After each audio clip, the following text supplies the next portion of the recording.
Good morning. Ah. This week's presentation is Change Your Mind to Change Your Brain, presented by Richard Clarke. Brain research shows that you can use meditation to slow down aging, rejuvenate your immune system, brain, body and skin, and be happier, more energetic, and more fulfilled. Richard will cite recent research on how these areas of the brain are affected by meditation, and will offer simple ways you can start today to improve your life and retard the effects of aging. Either that or Mexican street names. So please give a warm welcome to Richard Clarke. Richard, please. Good morning. Okay, I'm Richard Clarke, and I am here today to give you some good news. You can change your mind, change your brain, and change your life. It begins with 20 minutes a day. First, let me tell you a bit about myself. I moved here with my wife, Carol, 6 years ago.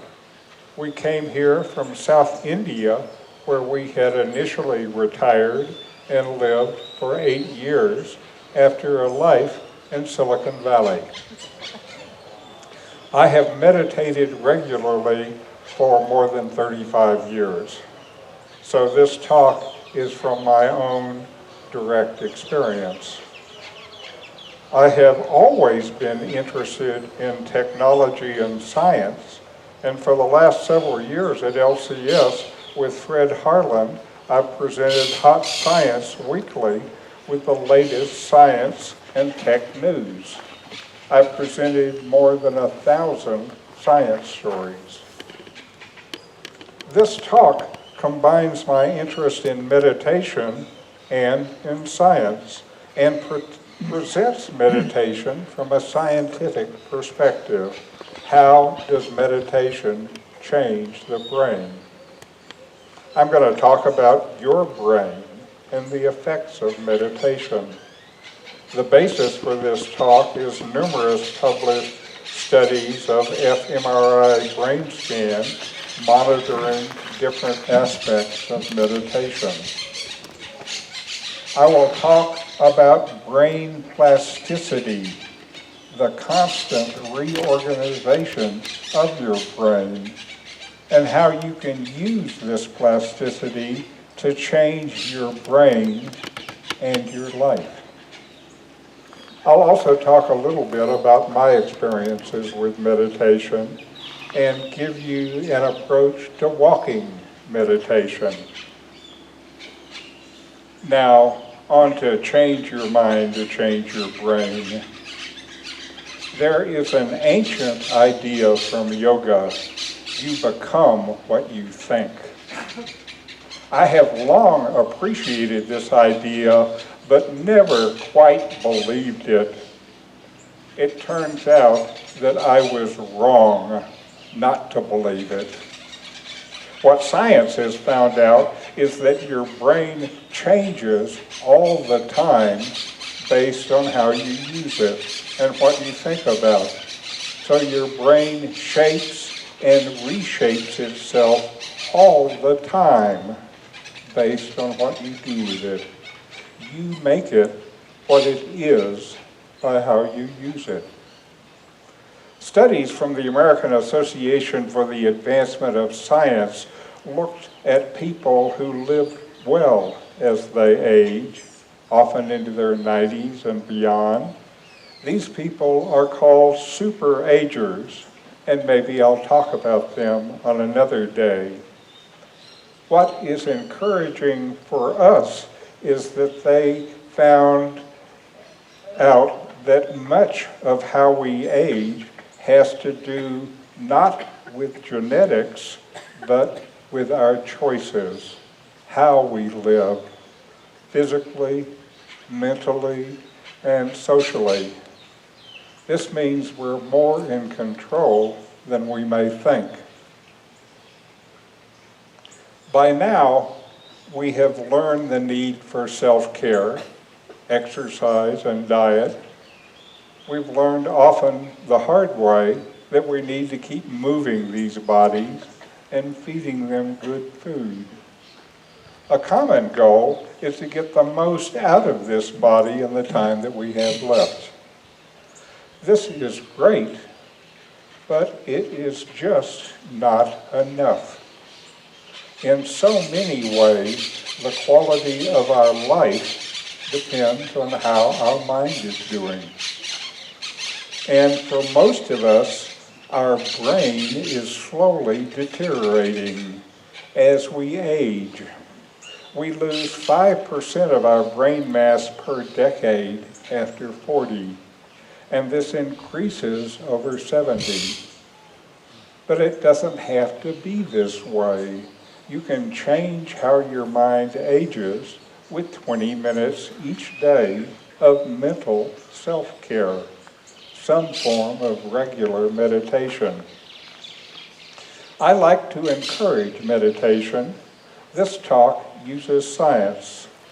The thing is, for elders like us, meditation is one of the few things that actually reduces this slow mental decline that comes with advancing years.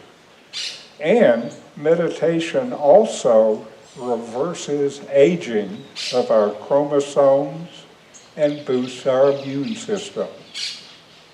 Scientific findings show that 20 minutes of meditation a day slows this decline, and my experience is that it also fills our lives with joy, energy, and creativity. First, what is meditation? Meditation is deliberate attention. Deliberate attention to improve your well-being and health. This can be done in many ways using internal or external experiences, using senses and sense experiences, body sensations, feelings, thoughts, and action. Those are all ways you can meditate.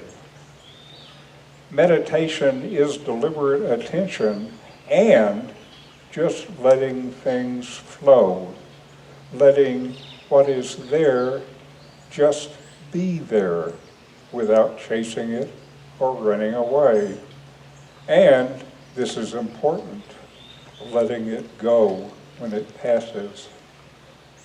When you meditate, you strengthen awareness of everything that appears in consciousness: thoughts, emotions, urges, sensations. You develop the skill of noticing it all without getting caught up in it. Now I'm going to tell you something that might be controversial in some circles, but meditation is not about stopping thought.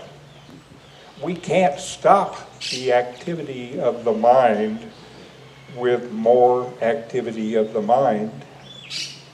Instead, we have to do something clever to bypass the mind, like directing our attention to a meditative object. And when we apply our meditative practice, we have to do so gently. We need to be gentle and patient with ourselves. Inherent in meditation is that we have the ability to change the way our minds work and how we act. This starts with noticing it, like you do in meditation. There are many forms of meditation practiced all over the world. Mindfulness is for many the easiest to get started with and can be the basis for a great long-term practice. The Buddha taught mindfulness 2,500 years ago, so it's been around for a while. I regularly practice mindfulness along with self-inquiry. I've done this for many years, for thousands of hours.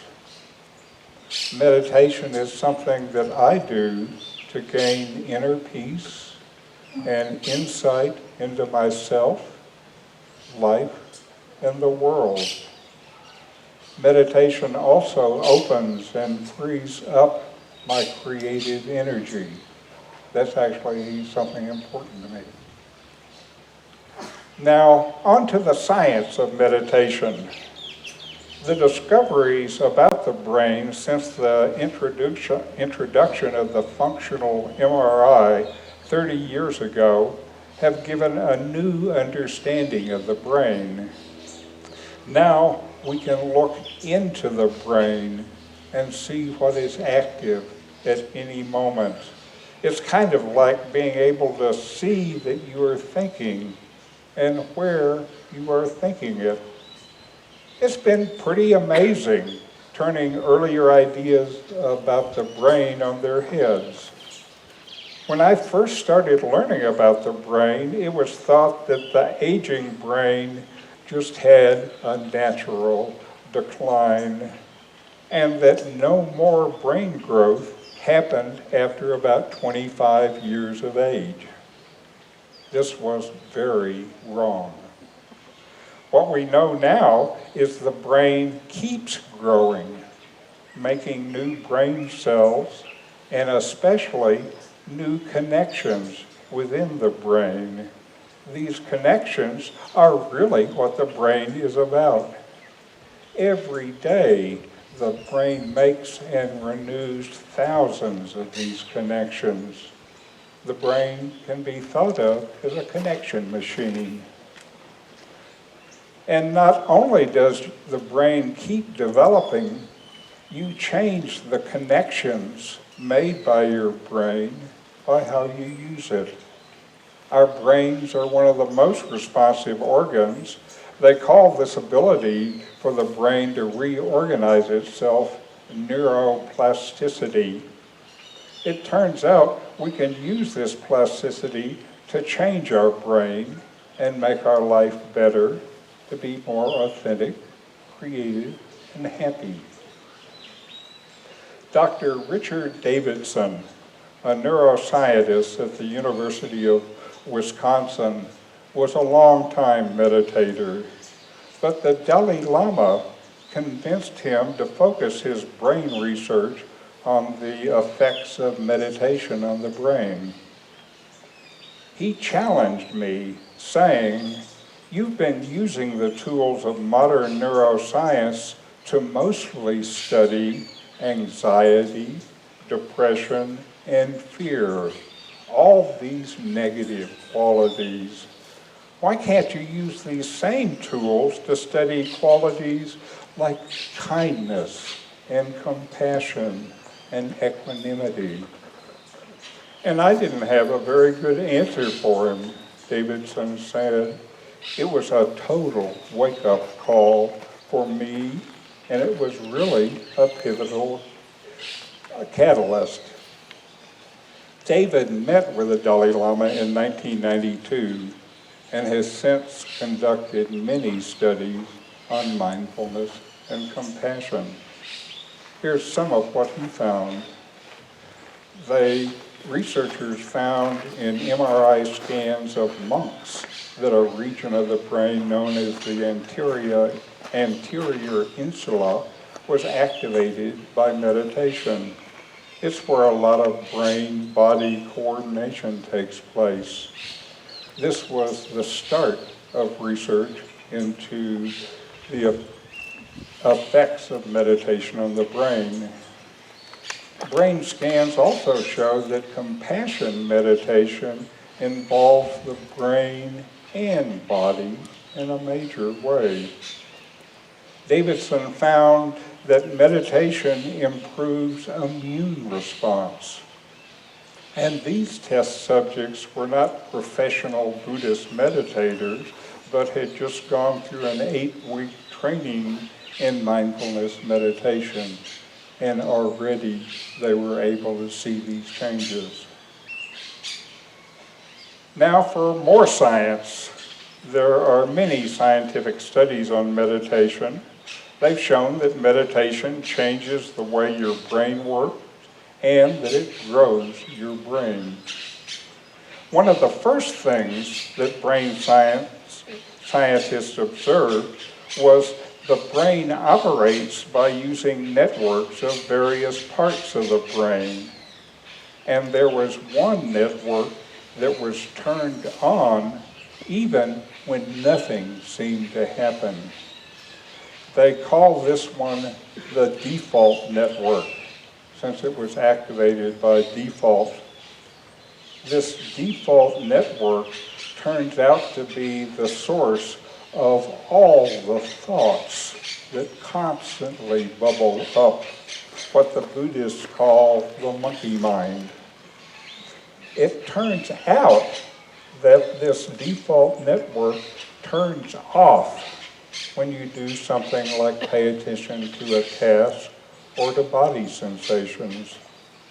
This is, in essence, what you do with mindfulness meditation, that is, turn off the default network.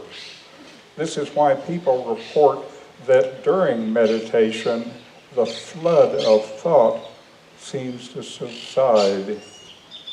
In long-term meditators, this default network is permanently turned off. They don't have this chattering voice anymore. Regular meditation causes the parts of the brain used in meditation to grow.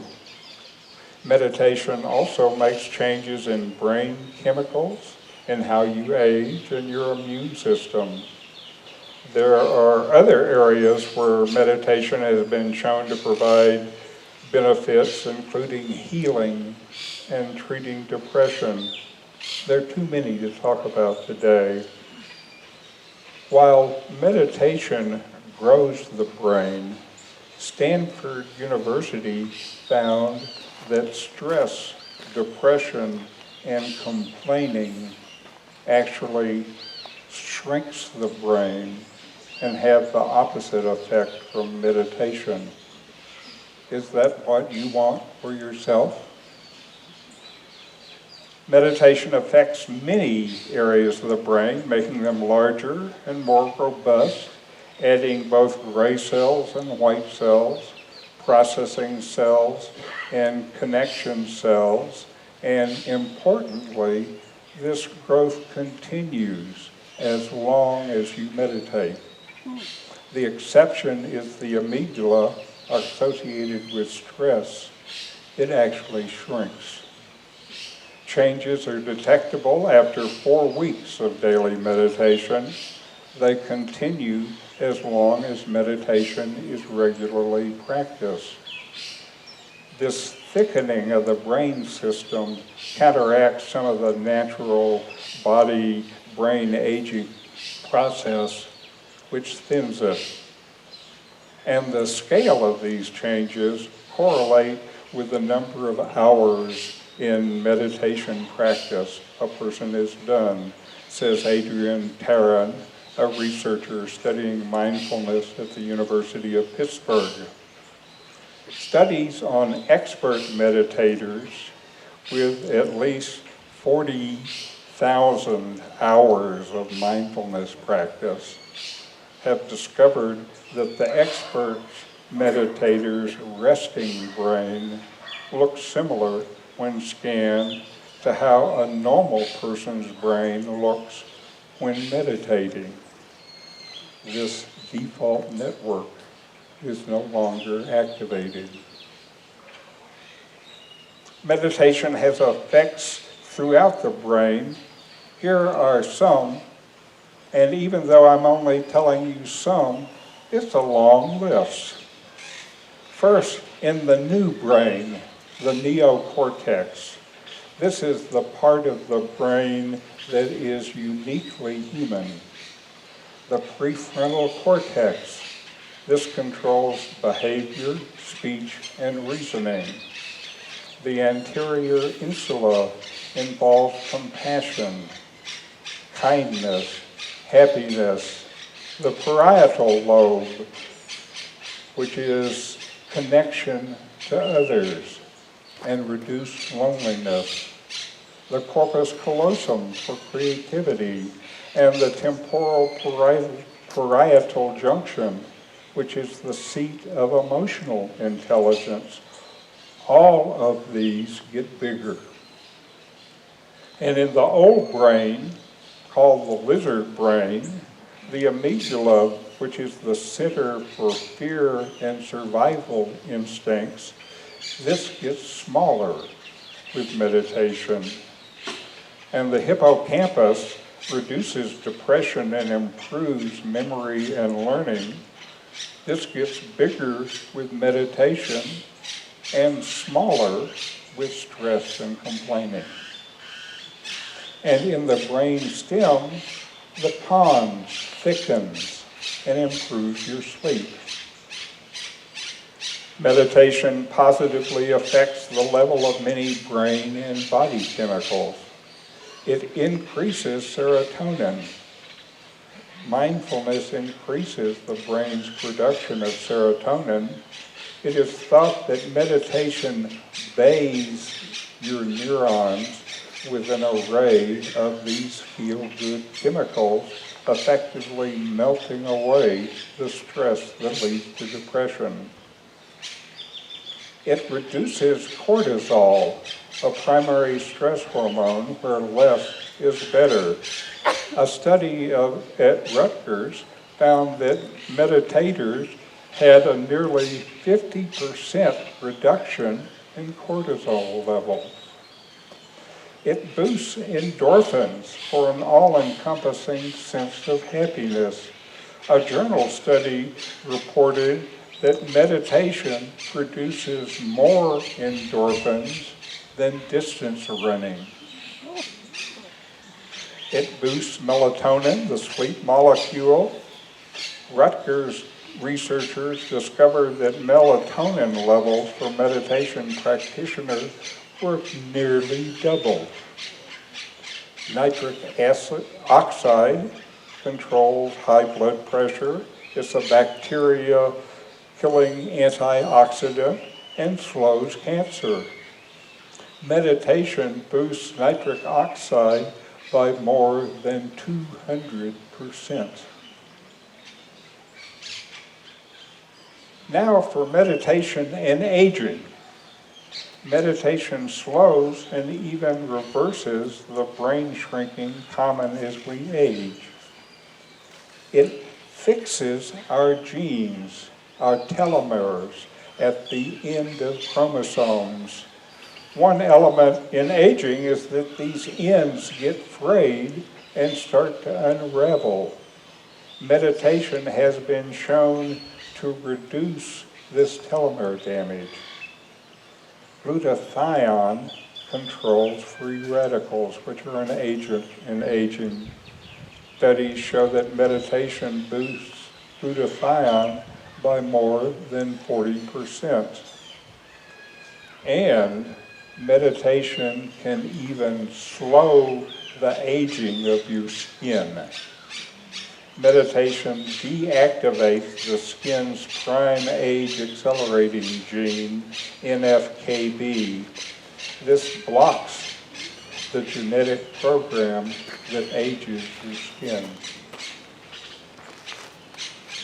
Studies show that meditation, mindfulness meditation, appears to be associated with reductions in inflammation, improvements in an immune response, and increases in enzymes that guard against cell aging. Meditation also increases antibodies and T cells. Maybe it's a good COVID preventative. Wow, those were a lot of benefits. Different kinds of meditation use different brain areas and have different effects on the brain. This is not surprising.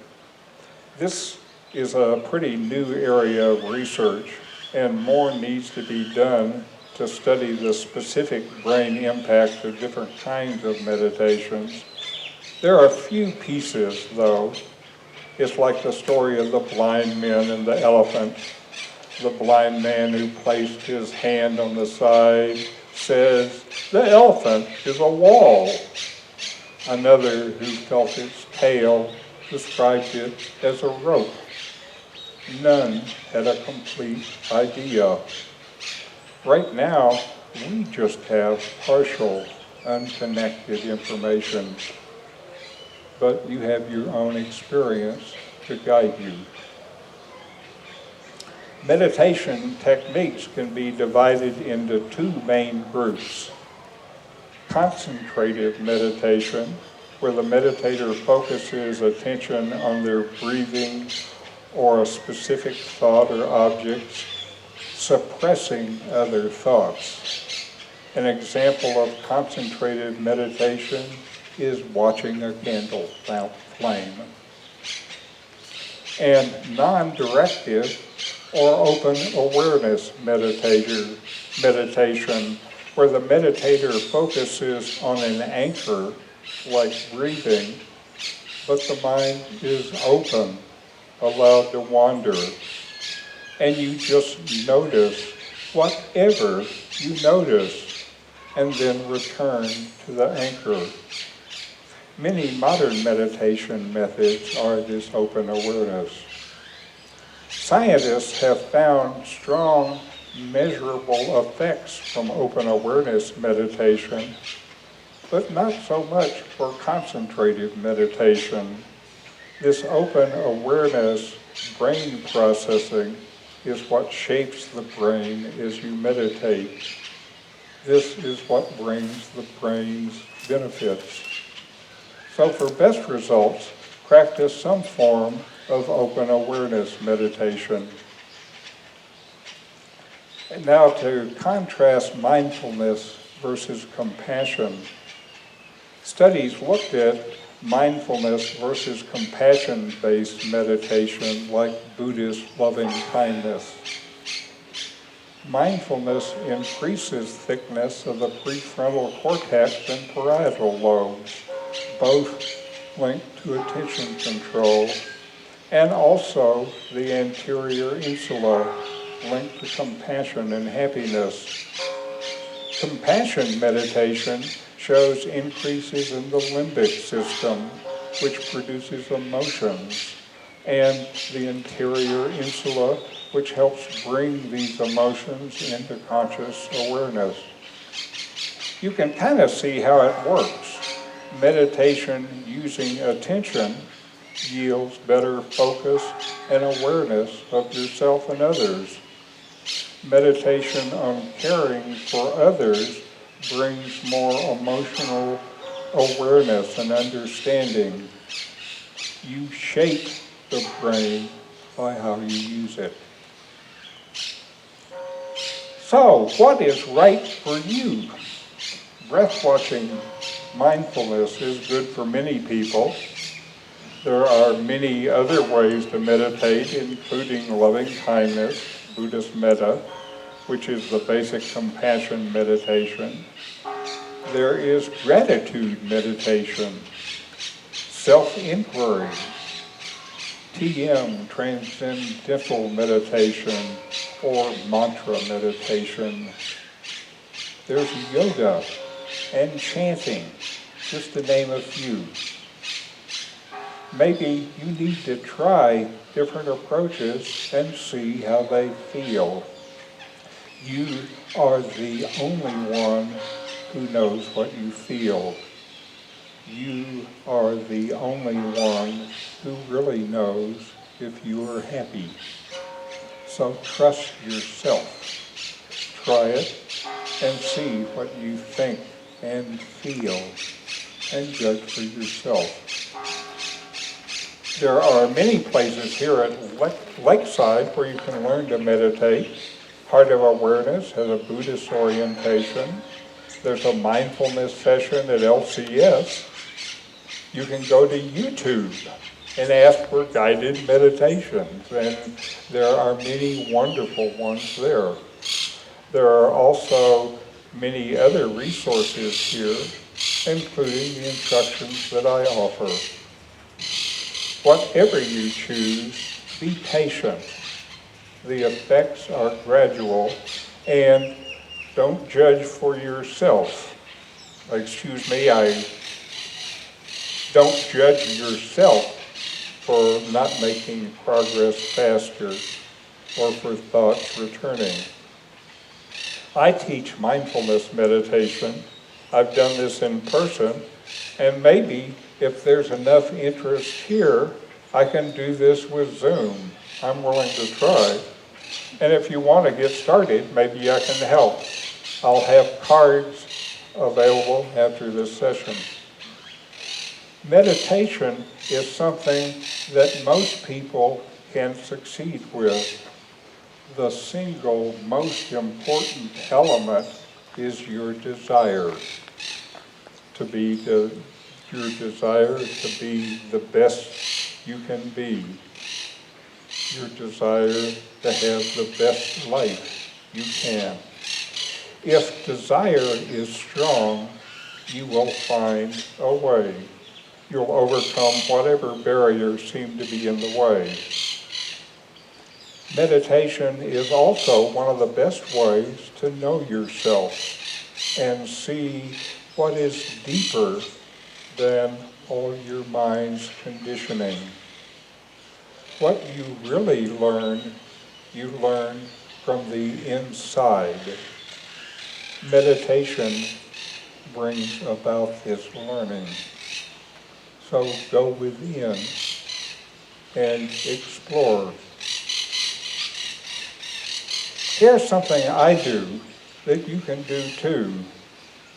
When I walk every morning, I practice mindful walking. I start walking, paying attention to the feel of my feet. I just notice what I notice. When my mind wanders, I notice, then bring it back to the feel of my feet. Maybe after a while I expand my focus from the feet to include other body sensations or the feel of my skin. Sometimes an answer, maybe a full solution to something I've been thinking about, just shows up in an instant, complete and full. Someone I know calls this a spiritual download. I've been having these for more than 30 years. Sometimes it's just the feel of the feet and being in this moment. Meditation brings me into this present moment, right now, not in memories or anticipations. Now is where your life is actually lived and is the only place where you ever experience joy. Sometimes during this walking meditation, there is a moment of joy walking on the streets of Riberas. Being in the now opens this doorway to this joy. These are special moments. And now to summarize what you have heard today, your brain continues every day to reorganize itself, adding and strengthening connections, new brain cells. You can direct this brain plasticity by how you use it regularly. Meditation is proven to grow your brain, slowing and even reversing that natural brain decline as we age. Also, meditation has been proven to reduce stress Stress is one of the main contributors to disease. What it takes is regular daily time spent in meditation. 20 minutes a day is enough. More is absolutely okay. There are many ways to meditate. What's important is to find a way that you can keep with every day. And if you need help getting started or in sustaining your daily meditation, then get help. Have the attitude that meditation is important to you, one of the most important things you do every day.